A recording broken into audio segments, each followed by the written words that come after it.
नमस्कार दोस्तों, मैं योगेश आपका साथी और हम पढ़ रहे थे मध्यकालीन के इतिहास के बारे में, मध्यकालीन भारत का इतिहास। और बहुत अच्छी अच्छी बातें हमने आपको बता दी थी, किस प्रकार से एग्ज़ाम में क्वेश्चन आते हैं, किस प्रकार से कौन कौन से क्वेश्चन एग्ज़ाम में पहले आए हुए हैं और आगे आने के चांसेस हैं। इस बारे में हम भली प्रकार से चर्चा जो है वो कर चुके हैं दोस्तों। आज हम बात करेंगे रजिया सुल्तान के बारे में। इससे पिछली वीडियो में हमने बताया था कि रजिया सुल्तान कैसे कैसे करके गद्दी पर बैठी थी और इल्तुतमिश की ये लड़की थी, कैसे कैसे अपने भाई के साथ में इसकी बगावत हुई थी, इस बारे में मैंने आपको बताया था। और किस प्रकार से जन साहित्य के द्वारा या जन लोगों के द्वारा ये गद्दी पर बैठा दी गई थी। ये आपको अच्छी तरह से याद हो गया होगा दोस्तों। अब बात करते हैं आगे के बारे में। जैसा कि मैंने पहले बताया दोस्तों आपको कि ये पहली महिला शासक थी जो गद्दी पर बैठी थी। असल में इससे पहले जो महिला शासक रह चुकी हैं वो अन्य देशों में रह चुकी थी, लेकिन इधर भारत की साइड में कभी भी कोई महिला जो थी वो सुल्तान नहीं बनी थी। आपको ध्यान देना है। असल में जितनी भी, जैसे ये जो इस्लाम धर्म है, इसके अंदर ज्यादा जो तवज्जो दी गई है वो दी गई है पुरुषों को। महिलाओं को इसमें इतनी अच्छी शिक्षा देने का पहले से क्या नहीं था, रिवाज नहीं था। एक प्रकार से या यूं कह लीजिए कि इस्लाम में महिलाओं को बहुत ज्यादा शासक नहीं बनाया जाता था। उनको समझा जाता था कि भाई शासक जो बनेगा वो हमेशा कोई जेंट्स होगा, यानी कि पुरुष प्रधान हमेशा रहा है इसमें।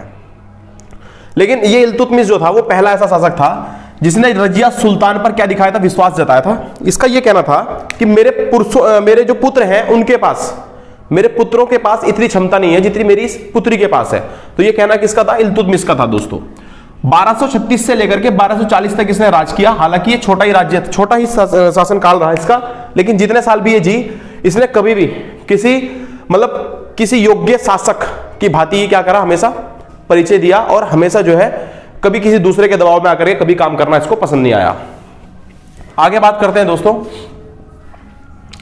अच्छा, यहां मैंने लिखा हुआ है रुकनुद्दीन फिरोज शाह। रुकनुद्दीन फिरोज शाह ये वही इसका भाई था जो पहले गद्दी पर बैठ चुका था, और इसी को हटा करके, ये दुर्बल शासक था, ये दोस्तों मैं आपको बता चुका हूं, और इसे हटा करके कौन, रजिया सुल्तान बैठी थी। आपको पता है जनता के द्वारा इसको बिठाया गया था दोस्तों। इस बारे में यदि आपको विस्तार पूर्वक जानना है तो इससे पिछली वीडियो आपको देखनी पड़ेगी, डिस्क्रिप्शन में उसका लिंक मिल जाएगा आपको। आगे बात करते हैं। अच्छा, रजिया सुल्तान कितने दिनों के लिए राज्य गद्दी पर बैठी, तो ध्यान देना है दोस्तों, 3 वर्ष और 8 महीनों के लिए। 3 वर्ष 8 महीनों के लिए ये ऐसी महिला शासक थी जो बिना पर्दे के दरबार में बैठी। ये आपको ध्यान देना है। जैसा कि इस्लाम धर्म में है कि इस्लाम धर्म में क्या होता है कि महिलाओं को अपना चेहरा दिखाने की अनुमति नहीं होती है।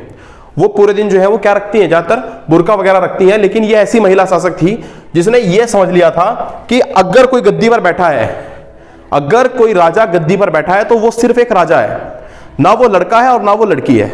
अर्थात वो युवक और युवती से बिल्कुल अलग हो जाता है। वो सिर्फ और सिर्फ राजा है, और वो सिर्फ और सिर्फ किसकी सुनेगा, वो सिर्फ और सिर्फ जनता के लिए या जनता का शासक है। ये आपको ध्यान देना है। तो ये बात किसने कही थी, रजिया सुल्तान ने कही थी। इसलिए वो क्या करती थी, मैंने आपको बताया था, वो चोगा पहनती थी और साथ में एक बड़ी सी हैट पहनती थी दोस्तों। तो उसी प्रकार से जिस प्रकार से कोई शासक जो है, कोई राजा जो है वो गद्दी पर बैठता था आकर के, वही शान और शौकत किसकी थी, रजिया सुल्तान की थी दोस्तों। ये आपको ध्यान देना है। महिलाओं के मन में इसने जो है वो विशेष प्रकार का एक शक्तिशाली माहौल बना दिया था, या यूं कह लीजिए कि किसी प्रकार से ये महिलाओं की फेवरेट बन चुकी थी, उनकी हीरो बन चुकी थी। और उस टाइम पर महिलाओं को इन्होंने क्या करा था, मोटिवेशन का काम किया था, ताकि महिलाओं को भी ये लगे कि हम भी उठ के आ सकते हैं। अगर रजिया सुल्तान बन सकती है तो फिर हम भी बन सकते हैं, या इस प्रकार की हम भी कुछ कर सकते हैं। इस प्रकार की अवधारणा इसने महिलाओं के मन में उस टाइम पर जगा दी थी, जो कि आज भी विद्यमान है। बहुत सारी औरतें जो है वो किससे, रजिया सुल्तान से प्रेरित हैं दोस्तों। ये आपको ध्यान देना है। आगे बात करते हैं तुर्क सरदार। अब ये तुर्क सरदार कौन है, अब ये तुर्क सरदार है जो इल्तुतमिश ने अपने यहां पर 40 तुर्क सरदारों को नियुक्त किया था। जो मैंने आपको कल बताया था कि 40 तुर्क सरदारों को किसने नियुक्त किया था अपने यहां पर, इल्तुतमिश ने नियुक्त किया था। तो वही जो तुर्क सरदार थे, अब वो किसी भी हालत में ये नहीं चाहते थे कि उनके ऊपर कोई महिला राज करे। वो ये तो चाहते थे कि भाई कोई पुरुष राज करे तो वो सुन सकते थे, लेकिन किसी महिला का ऑर्डर उन्हें मानना पड़े, किसी महिला के अंडर रह करके उन्हें काम करना पड़े, ये इनको जरा भी गवारा नहीं था दोस्तों। और इसलिए वो किसी ना किसी तरीके से हटाना चाहते थे। किसको, वो हटाना चाहते थे रजिया सुल्तान को। ये आपको ध्यान देना है। और षड्यंत्र के द्वारा उन्होंने रजिया सुल्तान को हटा भी दिया। ये कैसे हटाया था इसके बारे में आपको अभी मैं बताने वाला हूं आगे। उससे पहले थोड़ी सी कुछ चीजें और पढ़ लेते हैं। आपको ध्यान देना है, इसने सिक्के चलवाए थे। कौन से सिक्के चलवाए थे? किसने? रजिया सुल्तान ने। रजिया सुल्तान ने उद्मत उल निस्वा, उद्मत उल निस्वा, ये असल में खुद इसकी एक उपाधि थी। अपने नाम की उपाधि के सिक्के किसने चलवाए थे? उस महिला शासक का नाम बताइए जिसने अपने नाम की उपाधि के सिक्के चलाए थे। तो वो कौन थी? वो आपकी रजिया सुल्तान थी दोस्तों। और क्या नाम था? उद्मत उल निस्वा। ये आपको ध्यान देना है। उसके बाद अब हुआ ये कि इसने ना कुछ नियुक्तियां कराई थी अपने राज्य में। अब नियुक्तियां किस किस की कराई थी? असल में मलिक जलालुद्दीन याकुत, मलिक जलालुद्दीन याकुत को इसने क्या करा था? अमीर आखुर की क्या दी थी दोस्तों? एक पोस्ट होती थी ये, अमीर आखुर, ये एक पोस्ट थी। असल में ये होती क्या है? जो अस्तबल होता है ना घोड़ों का, इसके बाद बड़ा अस्तबल था सेना के लिए पूरा, तो उस पूरी कमांड उन सब घोड़ों की रेख देख के लिए, बाकी लोग भी थे लेकिन ये सबका हेड था। कौन था? ये आपको ध्यान देना है, याकुत। ठीक है, ये आपको ध्यान देना है दोस्तों, मलिक जलालुद्दीन याकुत। और ऐसा कहा जाता है कि धीरे धीरे ये इसको पसंद करने लगी। कौन? रजिया सुल्तान। और किसी ना किसी प्रकार से ये देखा जाए तो ये कुल मिलाकर के इसके इतने अधीन हो चुकी थी कि उन तुर्क सरदारों को ये मौका मिल गया कहने का कि जो रजिया सुल्तान है वो क्या है, वो सही नहीं चल रही है, अपना कारोबार अच्छे से नहीं देख रही है, अपना काम जो है राजपाट वो अच्छे से नहीं देख रही है, और किसी भी मलिक जलालुद्दीन याकुत के साथ में उसके जो है वो अच्छे संबंध नहीं है, गलत संबंध है। इस प्रकार से वो इसके ऊपर कीचड़ उठाने लगे। और आपको पता भी है महिला शासक के लिए ये कितनी दुर्भाग्यपूर्ण बात रहेगी।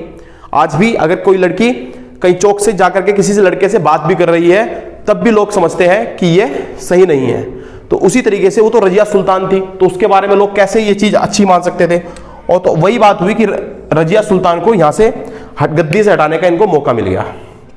बट बात यही नहीं थमी दोस्तों, इसके अलावा एक नियुक्ति और कराई थी बठिंडा के सूबेदार की। जैसा कि आपको पहले मैंने बता रखा दोस्तों कि इसके टाइम पर जो भारत के अंदर इक्ता कानून, जो इक्ता सिस्टम है वो लागू करवाया था इल्तुतमिश ने। अभी उसकी लड़की थी, ये भी उसको फॉलो कर रही थी। तो वो क्या हुआ, क्या उसमें जो इल्तुतमिश क्या करता था, इल्तुतमिश सेना को या सेना के जितने भी उसके सैनिक थे उनको क्या दिया हुआ था? उसने जमीन दे हुई थी। अर्थात वो वेतन नहीं देता था बल्कि क्या करता था, उसके बदले में उसने जमीन दे रखी थी। तो इधर पंजाब की साइड में बठिंडा में इनके पास काफी जमीन थी। अब उस जमीन पे सूबेदार किसको बनाया गया था? उस पर बनाया गया था अल्तुनिया को। तो ये आपको ध्यान देना है दोस्तों, अल्तुनिया को क्या बना दिया गया था? उस पर उसका एक सूबेदार बना दिया गया था। अब ये जो अल्तुनिया है, ये अल्तुनिया क्या करता है? ये पला बड़ा या कह लीजिए युवा था, और किसके साथ में बड़ा हुआ? ये हुआ रजिया सुल्तान के साथ बड़ा। तो धीरे धीरे करके जब रजिया सुल्तान के साथ ये दोनों आपस में बड़े हो रहे थे तो इनकी अच्छी दोस्ती थी। तो कहीं ना कहीं ये भी रजिया सुल्तान को पसंद करने लगा था। और जब ये रजिया सुल्तान को पसंद कर रहा था तो इसको पता चलता है कि ऐसे में जो याकुत है, याकुत ये भी क्या करता है? रजिया सुल्तान को पसंद करता है, और रजिया सुल्तान भी इसको पसंद करती है। ऐसी स्थिति में ये दुश्मन बन जाता है किसका? अल्तुनिया का दुश्मन का दुश्मन, समझ रहे हो ना? मतलब दोस्त का दोस्त भी क्या होता है? दुश्मन ही होता है। तो ये दोनों आपस में दुश्मन हो जाते हैं, और ये क्या करता है? अल्तुनिया इस याकुत की हत्या करवा देता है। जो अल्तुनिया होता है वो षड्यंत्र रच करके किसकी हत्या करा देता है दोस्तों? ये करा देता है याकुत की हत्या। अब ये याकुत की हत्या करा देता है। अब ये बात पहुंचती किसके पास? रजिया सुल्तान के पास। रजिया सुल्तान को पता चलता है कि अल्तुनिया ने ऐसा किया है।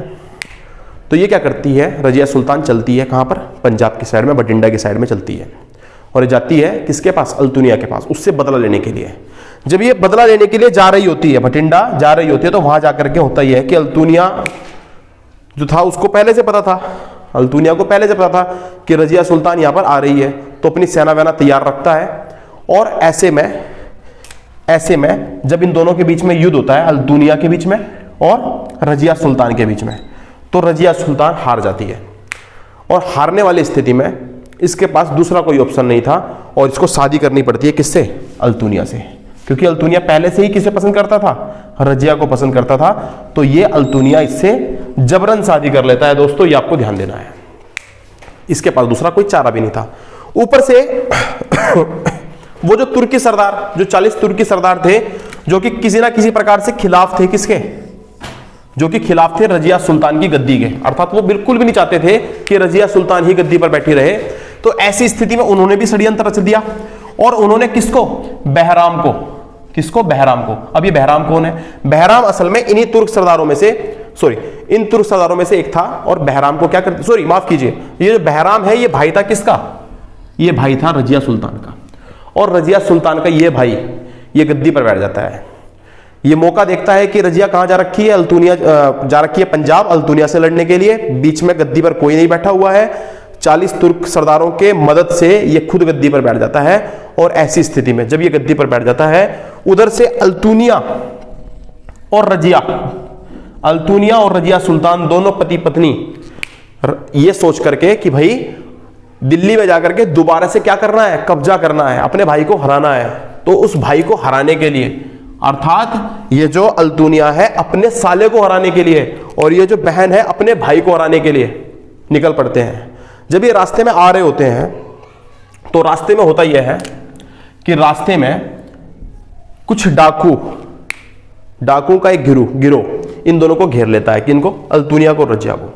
और यहां पर इसको मार दिया जाता है। किसको मार दिया जाता है? रजिया को भी मार दिया जाता है और अल्तुनिया को भी मार दिया जाता है।